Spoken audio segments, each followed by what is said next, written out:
Now, I began by mentioning Pope Francis and the crying earth, and I want to close with Pope Leo, who said just this past October that God asks us to make a decisive and radical choice in favor of the weakest.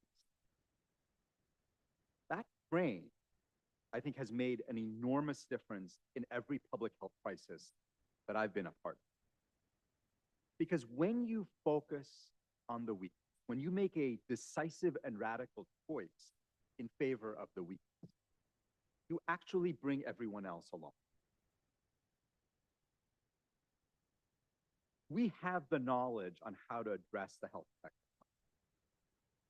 And we have the tools. We've seen it in Ahmedabad and Paris and Nepal and the NHS. And we need legislators, courts, to hold health systems accountable, to invest in reduction of fossil fuels. One of the points I make to policymakers is our governments are already on the hook in most places, including the US, for paying for asthma admissions and paying for heart attacks and strokes. In fact, healthcare is almost always the largest budget item for most governments. And much of those things are being driven by air pollution from fossil fuels. So we can choose to pay for it.